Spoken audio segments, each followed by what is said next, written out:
Okay, hello everybody. My name's Jimmy Shah. I work with McAfee on a team of other mobile researchers, and I'm going to be talking about for-profit mobile malware. If any of you caught Georgia Weidman's talk early in the morning, about 9 o'clock, I will basically be giving the examples of what can go wrong and what people have actually done already, and showing how, yes, even with a relatively secure app or phone or OS, you can still get hit. And what people are doing to make money doing that. It's actually my focus. Start off first with like a couple of trends. Right now we're looking at the total amount of malware that we've seen so far, mobile malware, over the last 4 or 5 years. The big chunk over there is Symbian, the big blue one. And the last quarter, Symbian's dropped off because basically Symbian is now out of service, or what's the term exactly? It's not really important. Android is the second biggest slide, or the biggest chunk, and it pretty much outclassing mobile Java 2 ME. In last quarter, actually, in the second quarter of 2011, we actually saw a bunch more. We saw other platforms like Java malware. We saw a few Symbian malware.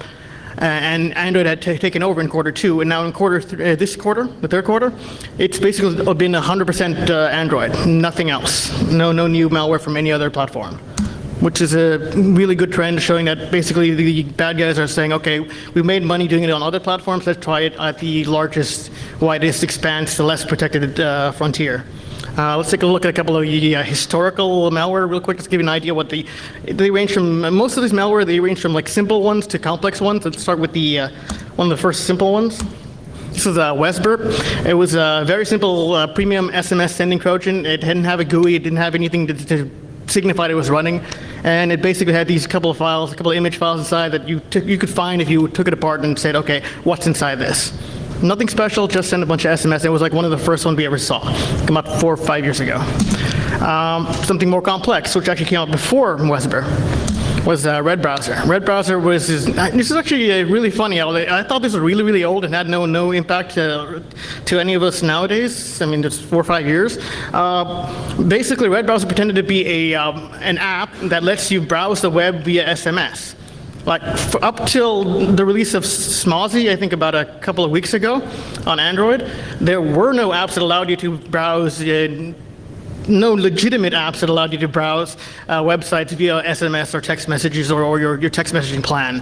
Smozzy does it by using the author's server to basically, you text to him, he uses his server as a proxy to download those sites and then packages them up, I think, as image files and sends you an MMS back to your phone, and then the Smozzy client on the app will then take it apart and decode the file and pull out the website right there, which is kind of nice. Nice trick, but totally not what this thing did. This thing just basically sent out premium rate SMS messages. It's a really good attempt at fooling the user and telling them, hey, you got something that's good for you, that'll save you money and whatnot if you have unlimited texting. Didn't do it, just cost you money.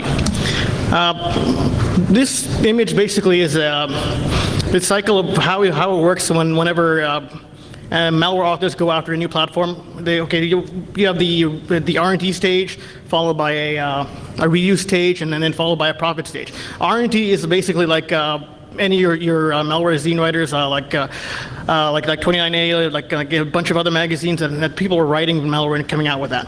New platforms, they come up with things and they start over again. So like we have Windows Phone 7 coming out now. We don't have the tutorials out yet, so we're still in that stage for something like that. For something like Android, where people are already leveraging their skills with Java, it's going past that. They're in the next stage. They're at the point where we're just saying, okay, how do we make money with mobile malware? And that's what the rest of talks about, basically. How are people making money using things on the platform now? We're not really talking about what can they do yet, or at all. Geographically, where are we actually seeing the malware coming out? We got sort of a nice world here. We're not really seeing much coming out of North or South America. We suspect that might be because if you can make so much money by selling iPhone apps, say iFart, or a dozen other applications, for $1 a piece, a whole bunch of people, you're gonna make a good amount of money. So you're not seeing a lot of people putting in an effort into making malicious malware in the Americas. Then we look at Europe and I guess Australia. We haven't seen too much in Europe as such, or Western Europe anyway, for mobile malware of any sort, even though it's actually a large proportion of, we had Symbian users and other smartphone users in Europe for a longer time than we have in America. And Australia is interesting because of the iKey worm, the iKey rickrolling worm. The one that was it attacked jailbroken phones and logged in via SSH to your phone and then replaced your background image with the picture of Rick Astley. That was a very nice thing, but it was only for jailbroken phones, not for everybody's standard stock iPhone. So we can take them out of the picture. What we have left, we have basically much of Asia and basically areas that speak Russian, areas that speak Chinese. In the Russian areas, we have it's like a 2-to-1 basically, where in the Chinese-speaking areas, we have about twice as much malware on multiple platforms, Symbian, Java, Android. In Russia, it's mainly just Java and Android. What's really strange is that it's really, really simple malware coming out of the Russian-speaking areas and more heavily complex malware coming out of the Chinese-speaking areas. And then the funny part with the Russian-speaking areas is because they have your crimeware and your banking Trojans and things that are very complex on the PC side. On the mobile side, we don't see any of that at all. Apparently, it's simple. If they can do it with a really simple SMS Trojan, they'll do it. They don't really care. They don't have to waste the energy to fight against their competitors. Unlike the Chinese-speaking areas where it's more dog-eat-dog and you got to keep your opponents off of your devices. You got a million devices, you want to hold on to those. Next stage is how do they actually profit? A couple different ways. If you're going to be putting out malware, it's sometimes easier to just outsource the distribution. So you can hire a bunch of different people to say, okay, spread it on a bunch of forums and shareware sites and. Well, I guess there aren't any shareware sites anymore. Freeware sites and basically just software markets. So you basically give your app over, your malware over to somebody else, have them distribute for you. Instead of having, what I'm saying is that there's a marketplace for it. You can now go to other people to have it distributed for you. Then there's another simple way people make money is with premium rate SMS messages. Basically, these are your subscription services like, astrology or weather or things like that, or ringtones even. Basically something that's continually billing you and on a regular basis, and it's useful for someone who wants a simple attack. They'll just have you install something and it'll send out SMS messages to their service. It either signs you up or it gets you one or two expensive messages. Slightly more complex and on the stage is basically is click fraud. Click fraud and black hat SEO, telling people, okay, you have apps now, and we want to say, okay, how do I get traffic to my site? Do I do it with a PC client, or do I do it with, I don't know, say 1 million handheld devices, 1 million phones, all with their own IP address and all relatively unique people? Much better, much more useful if you're trying to generate traffic. Also useful for click fraud, where you want to take out your opponents or waste their ad budget. Basically, just have a bunch of fraudulent clicks from, once again, about 100,000, 200,000, million users, and you take out your competitors' ad budgets. You take over the market. Something a little more interesting, stealing personally identifiable information. You have your social security numbers, depending on where you are, credit card numbers, pretty much anything that can be used to identify an individual.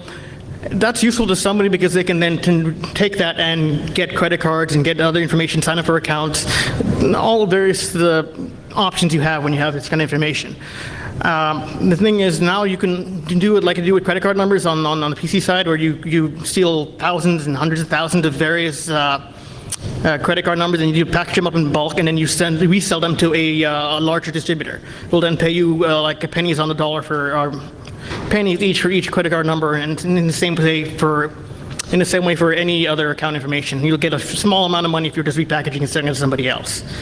And this is useful on the mobile device because you now, if you saw George's talk in the morning, there are so many apps now that collect so much information, like the Facebook app, which has access to your contacts and your other information, and putting a whole lot of information you wouldn't find on the PC anymore. It's so much easier. It's in one location. You have a tiny computer.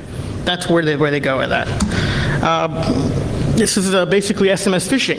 This is another thing where I actually talked to a couple of colleagues the other day, and they mentioned, okay, you can actually do caller ID spoofing and pretend to be somebody else.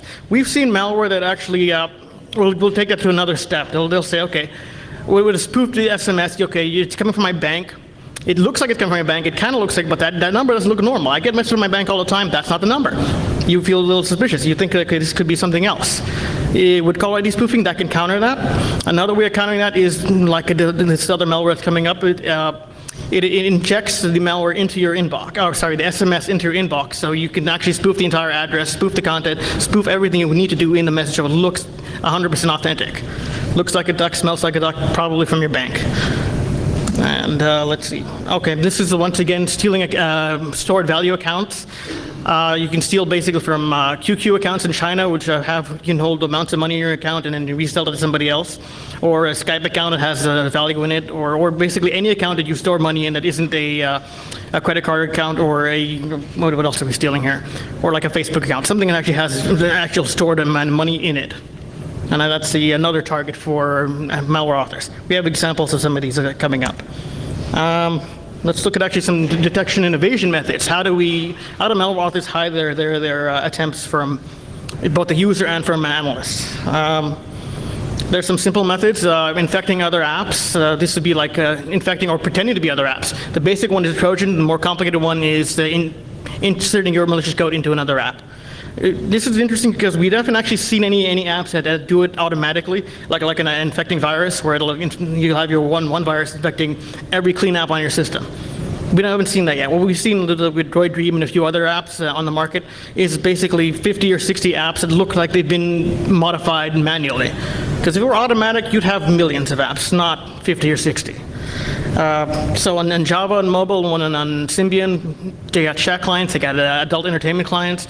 Pretty much anything you want to pretend to be that'll get someone to load and install on your system. That's kind of how it works. On Android, it's mostly games and other popular games. Like, okay, there's like Droid Dream. I think it was caught out initially, but it was Google found out of it because a developer found out that somebody had pirated his app and was repackaging it and selling it on the Android market, which turned out to be Droid Dream, and it was infected and got caught by Google and then removed. But it takes a while to get actually in there. The best, what I'm trying to say is the best attempt for if you're a malware author is to basically take a legitimate app and put your code in there, and then you've already solved half of the problem. You've given users a very valid reason to download it. It's Angry Birds from China, and not Rovio. Okay. Another type of thing we use to evade detection is, or malware authors do to evade analysis, is encryption. The encryption doesn't really bother the user because you're not going to see it. If you're just installing the app, you're not going to see it. If you regularly take a look at your app and tear them apart or analyze them or disassemble them or do anything to look at the app, you notice that they're doing things like something simple like the one on top, which is basically a premium rate SMS Trojan that hides the number of dials and the message within what looks like a standard HTML file. I think it's a PC standard Microsoft HTML file. I forget what it is, but it's basically hidden right in the black area amongst all the color, where it's just right in the middle of the regular file. So it's like not designed to hide from anyone who's looking for it, but designed to hide from like the average user. You're not going to look in it and say, okay, what is this thing? It looks standard. I'm not going to touch it. Or it looks complicated. I'm not going to pay attention. Another option is modifying the configuration files. This doesn't stop the analyst again, but it's there to make it harder for people to see what's going on. And in some cases, having a configuration file that's encrypted allows you to have having a configuration file at all gives you the option of changing what number you're going to be sending it to. So if you have some kind of server-side distribution point, you can just update that as you need to for a new target. As they say, law enforcement closes down your SMS account, you open up another one and then update the configuration file. Simple ciphers, not too difficult, but we've seen more complicated things or more complex things. But basically, once again, Droid Dream, I believe. Was it? Oh, and Gainimi and Droid Dream and a bunch of other ones were basically using, I think it was DES initially, and then I think a few others use AES. Both of which are symmetric ciphers, meaning you use the same key to encrypt and decrypt, and if you're doing that, it means it's within the file itself, meaning you're not really protecting it from analysts or from anyone who's studying it to decide, okay, is this good or bad? What you're really doing is covering your traffic. Meaning if it's on the network, it's encrypted traffic, no one knows what's going on because they can't see what's going on. That's amazing. That's helpful for both of evading network detection and also protecting your traffic and your botnet from your competitors, which is kind of where we see this a lot. Gainimi and a few of the others are basically based out of China, and there's a lot of competition. And you have to worry more about people coming in and saying, okay, you're making a lot of money, let's take over your network instead of building our own. which is kind of what happened. Happens occasionally. A few other evasion techniques that are being used, reducing security security settings and whatnot on your system. We saw this initially with Windows CE with InfoJack, which changed the registry setting to allow silent installs on their phone, which was a number of years back, but it was a start. It was basically saying, okay, how do we make sure that we can drop our new updates and our additional payloads without worrying about the user noticing it and stopping it and then download or whatnot. Then also root vulnerabilities, like on Android, you rooted your phone, okay. What do we do now? Well, if the malware is rooting your phone, they have full access to your system. Pretty good deal. I believe, what was the one?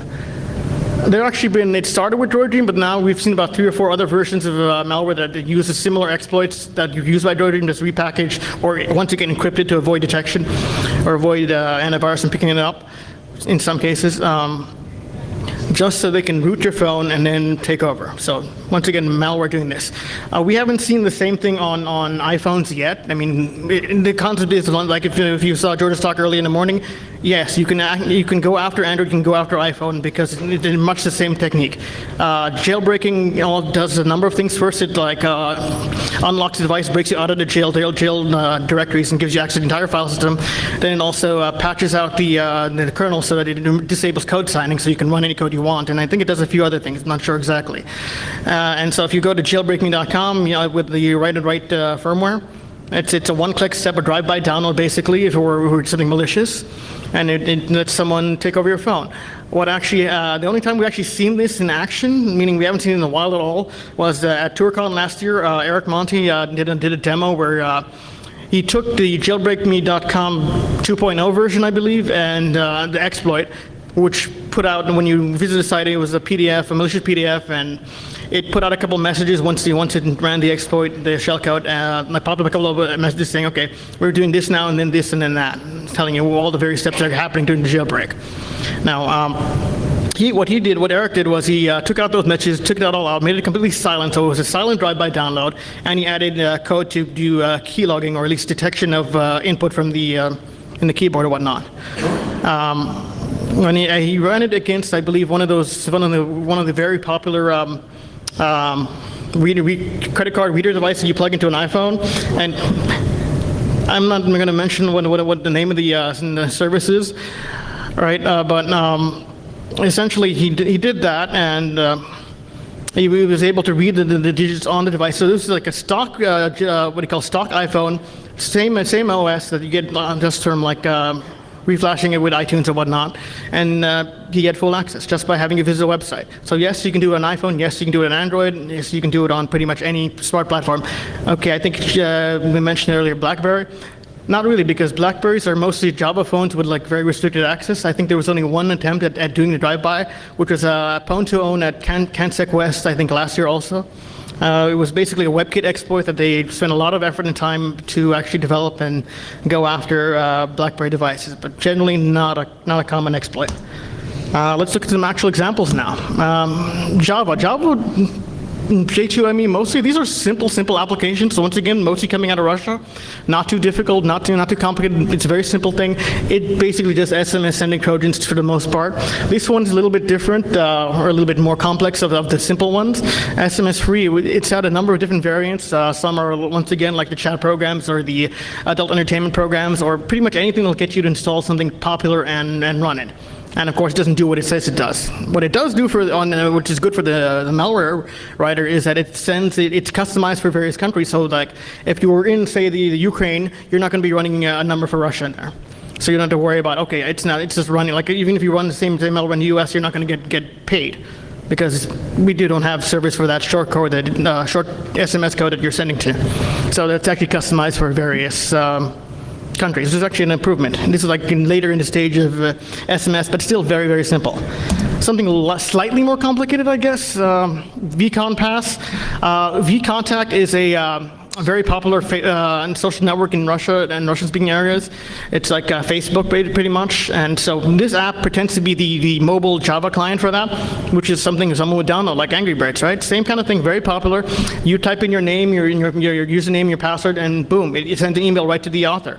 Very simple, very quick, gets him access to personally identifiable information and accounts, and you can leverage those to go basically, okay, you have all your contacts, all your friends, let me go send them the same message. Go download this, install on your phone, and then you collecting a bunch of things. Pretty good for the author, not so good for the rest of us. Let's look at some Symbian stuff. Symbian's used to be one of the largest smartphone platforms. If you saw the original slide in the beginning, the big blue slide that keeps getting smaller as Android takes over. But they were the largest, and I think up to about 2 or 3 years ago, where they actually improved the operating system. So it was actually, they had more security controls and more certificate signing, so that you actually had to do similar things like jailbreaking a Symbian phone to get more access. Let's look at something simple from them. Recloff A is a Python script that does exactly what those Java things do. Sending SMS messages, something very simple, very, very simple, and it just does the same thing. It puts up like a fake message, tells you it's something useful, tells you it's like a chat program, things like that. I mean, things you'd think you'd expect. I mean, I think this goes with ICQ, so I think it was out of Russia also. So basically, Python on your Symbian phone let you do something very simple, and it just goes to show you that if it's easy to do, somebody will do it. And let's look at the actual more complex ones, things actually interesting on Symbian. This is a little bit older, Kiaja. It was in China. It was basically, it repackaged a bunch of older applications. So we call them multi-droppers because they're just a bunch of repackaged malware in one installation package, and they're old, they exist, we all know what they are, and they just put them in a package and send them out again. The simplest thing you can do, except this guy was a little more creative. Instead of just repacking everything, he said, okay, how do I make some money? Why don't I put another program that, while I've installed all this other malware that disables your phone and makes it slow down and does a bunch of other nonsense, why don't I put up a message saying, hey, if you want your phone to be fixed, send me some money via QQ, the chat program, and I'll send you a fix for your thing. I don't think the guy ever actually sent the fix to anyone who paid up or whatnot. Not at all. So he wasn't even extorting you. He was just cheating you out of a bunch of money, a couple of coins, which sucks. But I mean, that shows the innovation compared to the Java SMS Trojans where they just send that SMS. That's actually kind of interesting. And you can actually cash out QQ currency, so it's not just a online kind of thing. This one is Super Ferry A and P. Why is Super Ferry interesting? It's basically the one that out of the ways to make profit is it's basically an SEO app. On a Symbian phone, which generally has like a keypad, number keypad, and not really a keyboard, you'd have to type in any URL with like the keyboard, which is great if you're very good at texting, but kind of annoying if you're typing in URLs. So you change out the bookmarks and you put them towards your website or your forum or whatever site you want to drive traffic towards, and it's going to be like the first thing. People are going to go, oh, well, that's a smartphone forum? Great, I'll go to that one instead of going to the one I know because I don't want to type in the dang long address. It's kind of pointless. Yeah, and then there's also an attempt to download another app, and we didn't actually see it in the wild, so we didn't catch it in time to see what was going on to check out the other side. InSpirit A is the one I was referring to about phishing via SMS. This is the one that inserts SMS into your inbox. It looks exactly, they can format exactly how they want it and put out all the addresses to say, okay, or the phone numbers to say, okay, yes, it's from your bank. Awesome, it's from my bank, and also it's a message that's trying to do something interesting. It's phishing saying, okay, your account has been hacked if you don't log in or whatnot, and within, I think it's 5 days or something, you're going to disable your account or block your account so you can't use your money. Sounds good. Phishing site, directs you to a phishing site right away. Very sneaky and a little more complicated. And then once again, you'll see it's like it is a Trojan. It pretends to be an system acceleration patch. Yeah, because everyone knows my smartphone's slow. Let me install some more software. That'll make it faster. That always works. Let's actually look at Android now. These are the bulk of pretty much all we have that we've been seeing in the last few months. These are simple ones first. Basically, you start out with SMS sending Trojans like Hippo. In Hippo SMS, it just sends out premium rate messages to to sign you up for premium services. So do we need to delete them? Yeah, okay, it also deletes the messages like confirmation messages. So if you sign up to like a subscription account or service, it'll tell you, okay, your service will send you a message and then they will delete it. So if you delete it, you don't know you're signed up, you just keep getting billed. Very good for the malware author, very bad for the rest of us. Something also very similar, jsmscider.a. There are like a few, 50 or 60 of these. The various ones that are around are very, very similar. I tend to forget exactly what they do. Okay, this had a backdoor. This is a little bit more complicated. Steals system identifying information like your IMEI, which is like a serial number on your phone, probably just so they can identify which various clients they've actually infected and not anything special. There's no magic they can do with that necessarily, and it has location. The nice thing, it has the command and control server, which helps you basically the attacker to keep doing whatever they need to do, like either installing more software or getting SMSs or a number of things. This is intercepting SMS is very useful if you have like banking with two-factor authentication, like an MTAN. That's a mobile transaction authorization number, meaning you log into your website and your bank sends you an SMS. And then there are Trojans like Zitmo that basically do the same thing, intercept and forward your SMS to the attacker. So when you log in, you get the message, that gets forwarded to them, and they can do well, actually, when they log in, you get the message, they'll get forwarded the message and then log in at the same time, or at that time. And you have still no idea what's going on. Another newer one that's also very simple, GoldReam. It infects legitimate apps, or it's not an infector. It's been inserted into malicious apps. Once again, we haven't seen automated infection because it would be millions of apps, or thousands at least, hundreds of thousands that are all. Pretty much every app you see would be infected or infector. We haven't seen that yet. Okay. I don't remember exactly what all of these do because they're all very similar and they're all to some extent do the same thing of sending SMS messages out. I think this one actually attempts to install additional software, which is a nice thing, and it's related a little bit later when we're talking about a little more complex malware. This is another simple one, Steamy Screen. It was a very popular app where you can actually pretend you're drawing on a steamy shower door or something. I'm not sure why this is so popular. I mean, you can just do that in the morning or something. And so it was similar concept, forwarding your contacts, stealing information from people, and then forwarding to the attacker. The contact portion makes sense if you're actually trying to find new people to infect. Kind of useful. Oh, yeah, and the bookmarks. Once again, that's the SEO, basically to drive you forward to. On Android, it doesn't really make a lot of sense. You have a keyboard phone. It makes more sense on the ones that don't have keyboards, like virtual on-screen keyboards. Virtual on-screen keyboards are interesting because we got a few more things that are interesting about that. What you can do with an on-screen keyboard and that you don't do with a regular keyboard. This is a calendar app. I'm not even sure how you pronounce that. Gemstones? I have no clue. This is an app that is sort of a calendar app, but it doesn't actually do anything until it always starts in January. So you're in March, April, I think that's when we actually found the thing. So if you try to forward, there's actually code in the app. If you try to forward about 4 or 5 months, then it triggers the sending of SMS messages and whatnot. So a little tricky, not a very effective calendar app, but not very useful either because it's not a very good Trojan. I mean, the less useful it is, the less useful a Trojan it is, less likely to keep using it. Let's look at the more complex ones. The one of the original ones, Gainimi. This is a slightly more complicated one. It once again, infected apps, asks for a ton of permissions. Asking for tons of permissions is a bad thing. I think Georgia mentioned Whisper Systems software, which I think runs on Nexus S only, because a lot of other malware phones you can't actually install their drivers yet. They're working on that, but they're not yet. Basically, they give you more granular permissions, so you can say, okay, I wanted to be able to access GPS, but not SMS, or I wanted to be able to get the record audio, but not, I don't know, send emails or something, or read my emails, or things like that. With standard Android, it's the operating system reading the manifest file in your app and saying, okay, these are the permissions that are requested by the app or the developer. Grant them all, or no, you don't get to play Angry Birds. You know, that kind of thing. Oopsie, go back one. What does it do? Same thing again, encryption, and has a backdoor, and it has a bunch of other functions. A very complex kind of app and very interesting, but I forget exactly what the deal was. Okay, how does it make money? That's why I'm here, actually. How does this thing make money? Okay, it forwards, I think it opens or URLs. Yeah, okay, traffic generation by loading web pages. So if you load a URL, you can load an ad, you can load a page, you load anything under control of the author, meaning even a download URL.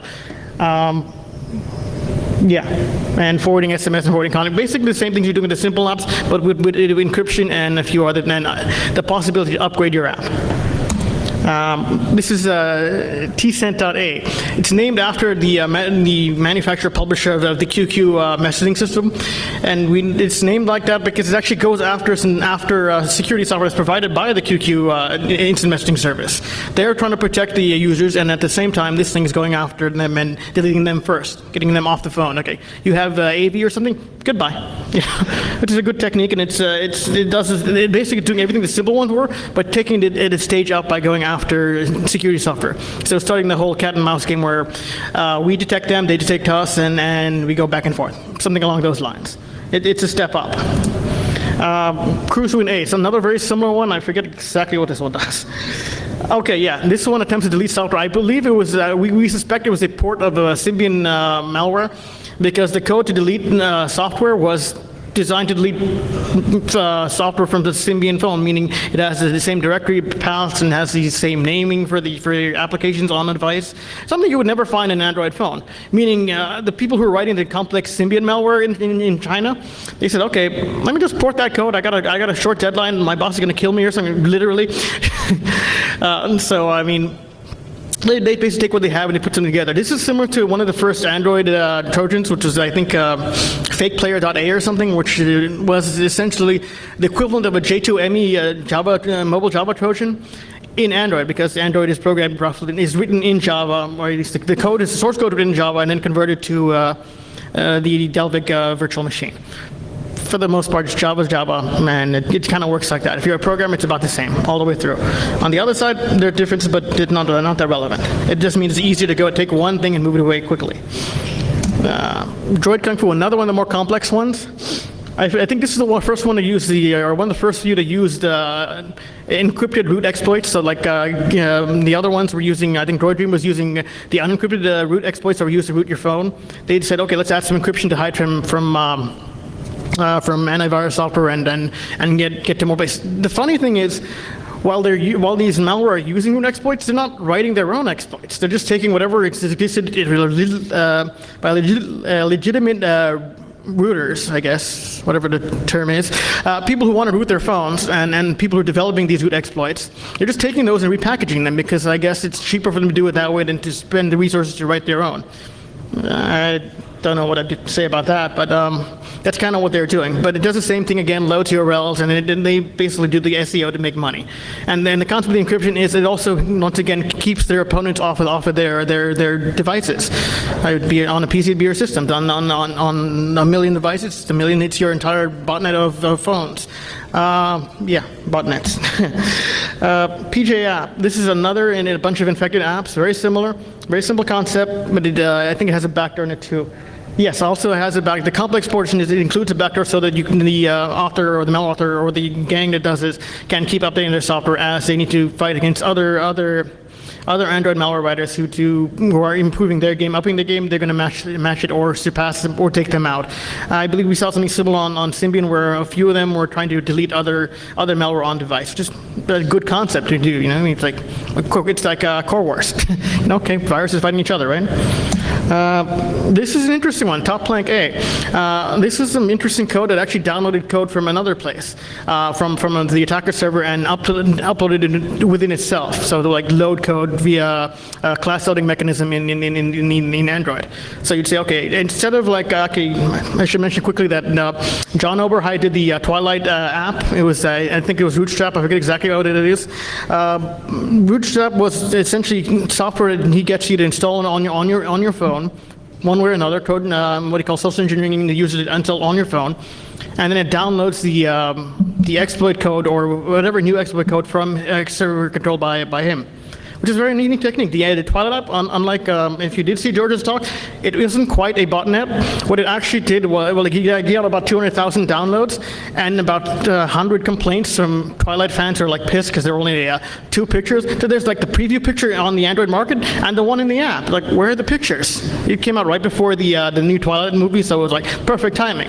The concept being that if you can convince people to download your app and install it on your app themselves, you have basically a downloader installed on your phone that allows you to bring in exploits and bring in code without having to worry about permissions and a few other things. That was kind of the concept. So TopLink is very similar. It pretends to be another app, and you download code from the attacker. Instead of downloading native code like Oberheide's technique, which is very nice, it's downloading basically class files or APK files from, I think it was APK files, but the APK is the actual packaging. I think it was actually downloading DEX files. DEX files are the code, the bytecode within the APK file. So it's downloading a DEX file and loading it with the class loader from Android and putting it into your file and loading new content. Relatively advanced compared to everything else, which was, okay, we'll just download an entirely new installation file. This downloads code and just hot updates, I guess. And, okay, and what does it actually do? Make money.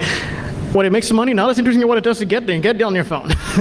It's just doing, again, the sending of SMS and bookmarks and things like that. Not as impressive, really. It was more how it did it than what it does.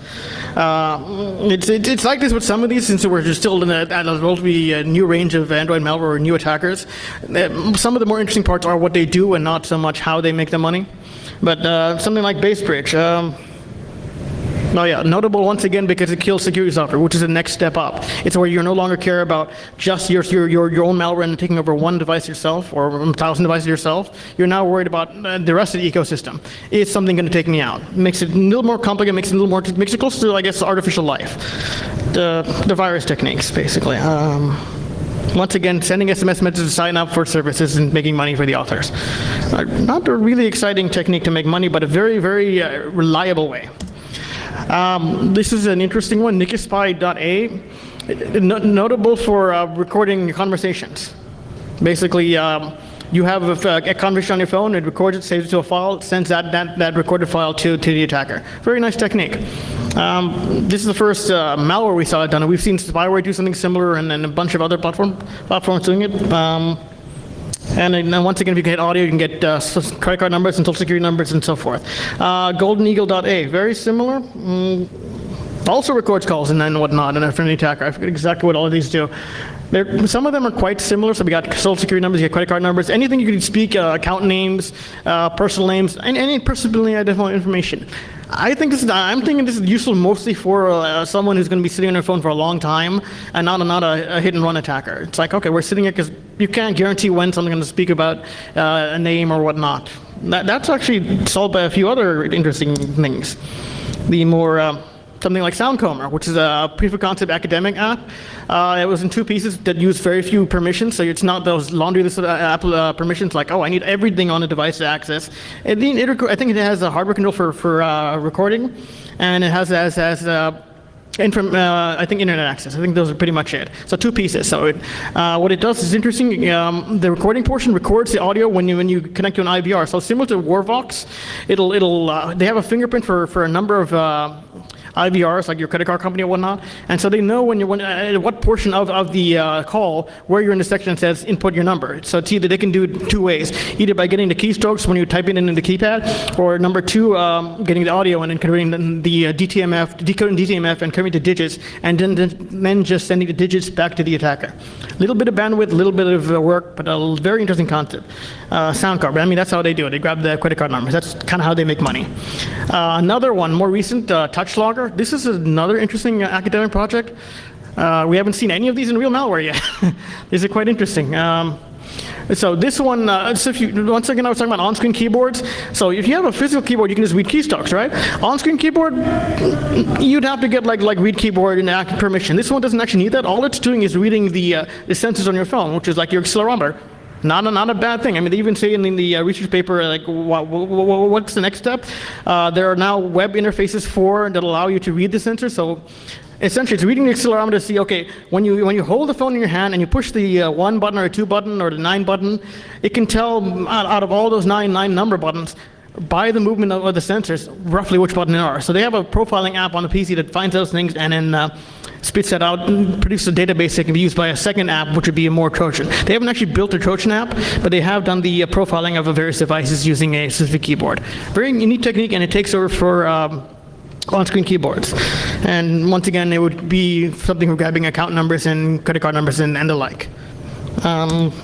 Yeah, then I got a few references here, and I think I'll have the slides up a little later on. Do you have any questions? Sorry, yeah. So one of the things that I wish I got a chance to ask Rich Cannings or something from Google is, right, why in God's name do they not just scan a mobile antivirus tool what gets submitted to the market? There are, I think George actually mentioned earlier, Android's a very, very open platform. You know, like the original IBM PC and so forth. They're trying not to shut it down or lock it down. I think that's part of it. Another thing is I don't think they're actually looking at it from a security standpoint yet. I mean, they haven't put the infrastructure in place. They've had a couple of new guys there and whatnot, and they're doing some reorganizing, but they're not quite at the point where they're fully integrated with security software in the market or with at that point yet. I think they're working on it. I just don't know exactly what it is. It wasn't a priority, I believe. Yeah, that's what it looks like. Sorry, yeah? Do you think there'd be any problems in coming up with an icebox-style protocol or device for mobile devices where... Oh, you mean like a freezing and then restoring? Ah, okay. So you're saying like Icebox, like on a PC, you have like a standard image or like a safe image, and you're saying, yeah, yes, a safe image that you can just restore from, and like that would be nice. I think they're what is the one from VMware where they have virtual devices or something? That's like a start for that, where you can actually run a virtual instance of an OS, and you would, I guess, just take the copy of that and basically wipe it out and do whatever you need to do, like you're shopping. That's one stage, but then, like, once again, since you have so much information on your device, it tends to get irritating. It's kind of a hassle. It's just a trade-off. I mean, I'm sure there's a nice medium there, but we're not there yet. Well, if you figure it out, somebody's going to come up with a hack around. Yeah, this is true. Someone will find a way around anything we come up with. Does anyone have any more questions, or? Oh, yeah. You're asking about MIMO or QT? QT, I believe, I'm not sure what Nokia is doing with QT at the moment. Did they sell it off or whatnot? I'm not familiar. MIMO, I understand they're no longer following up with MIMO. I think Intel's still doing something with MiGo. Not 100% certain. It's a little hard to keep track of what everyone's doing with Linux and Linux-based systems on. I think we've still got web. Okay, we may not have WebOS anymore either from Palm. I think they sold that off also. There's a lot of movement. I'm not 100% certain. Yeah. Are there any more questions? Oh, yeah. Your screenshots, is that Citizen on? Some of them might. Well, I don't know. If it was my phone, yes. If it was my colleague's phone, no. I'm not sure. Some of them are mine. Some of them are from them. Yeah. But yeah, another good mod. Yes, Sanditon's got some good mods and respectable stuff. And for security, I mean, there are some reliable ways of finding things for secure ROMs. But any more questions? Okay. Thank you all.